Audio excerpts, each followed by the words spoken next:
Bismillah, selamat pagi, salam sejahtera bagi kita semua. Kali ini kita mengupas tentang SWOT analysis untuk Wine Star. Wine Star ini salah satu produk wine dari France yang sangat populer. Ada can-nya, jadi dia dalam kaleng tapi isinya adalah wine. Bagaimana dia melihat sebuah peluang untuk ekspansi di luar France, yaitu di Jepang, terus di Korea sepertinya dia ingin masuki juga. Nah, kita lihat di sini. Ini adalah wine star-nya.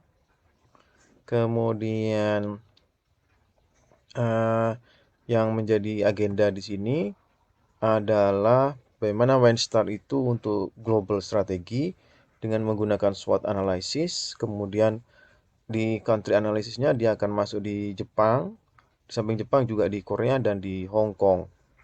Dan tentu dengan airline catering juga. Jadi bagaimana dari France to Jepang, France, Korea sama di Hong Kong itu penyediaan Wenstar karena untuk international trade, international fly itu eh, bagaimana friend itu bisa tersedia di pesawat. Nah, kalau dilihat dari SWOT analysisnya dari Wenstar itu akan seperti ini.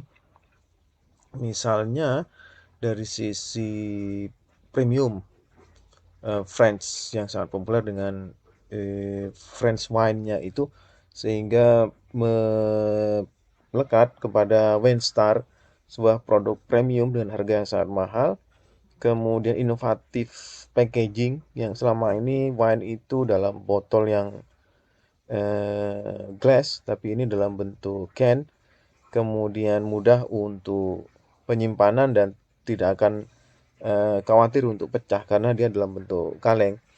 Kemudian kelemahannya di situ adalah bahwa eh, can itu atau kaleng itu tentu minuman-minuman yang kurang bagus gitu, kurang premium dan di samping harganya yang mahal tapi dia dalam kemasan yang kaleng tentu menjadi kelemahan. Di situ persepsi non tradisional juga sehingga orang melihatnya sebaiknya wine itu dalam botol misalnya dalam glass tapi di sini dalam can. Kemudian peluangnya tentu kalau dilihat dari peluangnya bagaimana dia eh, penggunaan digital market, kemudian karena sangat populer di situ bisa ekspansi di banyak negara. Kemudian kalau dilihat dari trade-nya itu tentu tentang packaging yang dari non botol ya, tapi dia dari can. Kemudian eh dan apa namanya brand association dengan yang low quality karena packagingnya memang yang. Nah, lanjut setelah SWOT analysis karena di situ ada brand identity yang memang low quality, maka kita lihat di brand identity-nya adalah seperti di bawah ini. Jadi secara fisik memang dark, gelap gelap colornya, kemudian classy. Personality itu adalah ini dia namanya. Kemudian culture-nya tentu dia lebih ke tradisional, kemudian French dan apa namanya noble.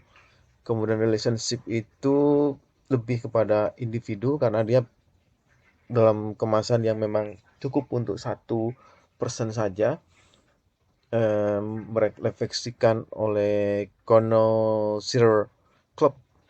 Kemudian image-nya adalah wine lover. Nah, ini yang brand identitas yang ada di Wine Star nih bisa kita lihat dari fisik sampai di reflection atau di image. Nah, begitu lihat brandnya, maka tentu berikutnya adalah tentang positioning. Positioning lebih kepada konsep headline, kemudian consumer insight-nya, produk benefit-nya apa, kemudian baru target group. Di situ misalnya ada yang pertama, ada yang kedua, kemudian yang selanjutnya grupnya itu Yang pertama tentu untuk profesional muda, yang tentu kalau dilihat dari demografiknya adalah di Jepang itu sendiri, kemudian Korea sama Hong Kong, kemudian wine lover, eh, kemudian sama juga wine lover juga di Hong Kong dan lain sebagainya secara demografiknya. Kemudian secara secondary groupnya, di grupnya itu secondary-nya untuk targeting mungkin untuk kalau di Jepang ada businessman, kemudian di Hong Kong lebih kepada perempuan. Nah, ini cara melihat Wine Star, cara melihat tentang target grup yang nantinya yang sebelum dia masuk ke Jepang sudah melihat bahwa ini adalah sebuah potensi besar bagi Wine Star. Kemudian selanjutnya adalah value proposition untuk targetnya. Tentu bagaimana distribution partner itu melakukan expand di sisi pengurangan cost, tentu reducing storage tentu juga, kemudian kan pengurangan cost juga dan peningkatan sales itu menjadi tantangan untuk distribution partnernya. Bagaimana dia bisa memaksimalkan space storage dari distribution itu sendiri, juga pengurangan atau efisiensi dari biaya-biaya untuk storage-nya. Sehingga seperti ini tampak di Japan and Hong Kong sebelum masuk di penetrasi market expansionnya di Hong Kong, Jepang, dan Korea. Bagaimana Winester itu melihat Japan's market. Yang pertama adalah melihatnya dari external analysis, kemudian dari 4P, karena ini masih tradisional 4P dulu.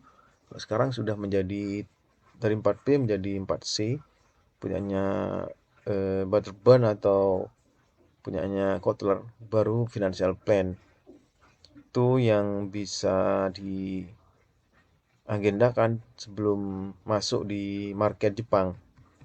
Yang pertama adalah external analysis, maka harus melihat secara overview, secara keseluruhan atau industrinya tentang market jenis alkohol ya.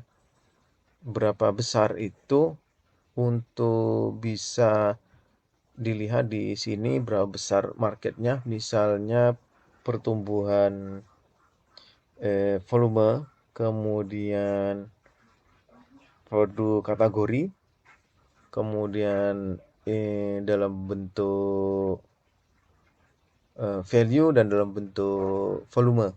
Jadi misalnya di sini dalam bentuk volume itu antara bir, ada wine, ada spirit. Itu ternyata bir itu menguasai 69% dibandingkan wine itu yang sedikit. Kemudian produk kategori di value ada wine, spirit, dan bir itu juga yang menguasai di sana ternyata adalah bir dibandingkan wine, di samping tren yang menurun. Nah, ini overview di awal tentang market Japanese.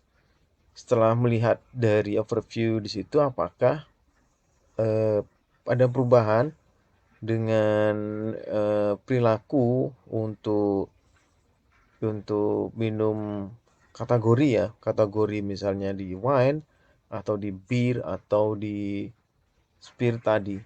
Nah, ini kalau kita lihat adalah perubahan dari 2013 sampai 2018 untuk forecast-nya. Jadi karena bir itu memang yang mendominasi, tentu ada optimisme yang peningkatan yang misalnya untuk consumption yang semakin meningkat. Namun di satu sisi itu wine and RTD itu akan mengalami penurunan. RTD and wine itu mengalami penurunan. Nah, dengan melihat dari forecast dan overall secara keseluruhan market di Jepang, kemudian melihat dinamik atau perubahan dari beberapa tahun ke depan itu sendiri, eh, setelah itu baru tak lepas dari competition. Sampai di sini nanti yang tentang competition dulu baru nanti lanjut yang lain. Nah, ini dia pentingnya untuk melihat competition di Jepang. Misalnya ini marketnya di Jepang ada metal, jadi packagingnya adalah dia pakai can semua, yang ini yang can semua. Produk name-nya itu macam-macam di sini 1, 2, 3, 4, 5, 6. Kemudian tentu di size-nya yang beda-beda. Kemudian origin asalnya apakah dari California, dari Australia, dari Jepang itu sendiri yang banyak dan dari Italia itu yang menguasai market di sana dengan size yang beda-beda dan dengan harga yang beda-beda dari paling rendah ini di sini poor quality, poor poor quality dan ini dengan eh, high quality. Nah, kalau di situ kita di split jadi dua antara pure quality dan high quality. Dari high quality itu menjadi target range-nya di sini dengan metal can juga sama dengan yang punyanya California, sama dengan punya Australia yang Winster yang punya Prancis ini.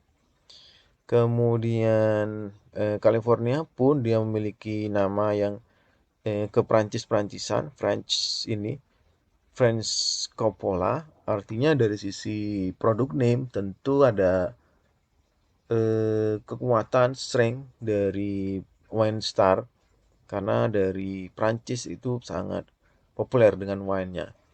Namun nanti apakah di range harga di sini itu dia masuk di tengahnya atau masuk di atasnya dari punyanya California atau mungkin di bawahnya Australia. Nah, ini berarti kalau dilihat dari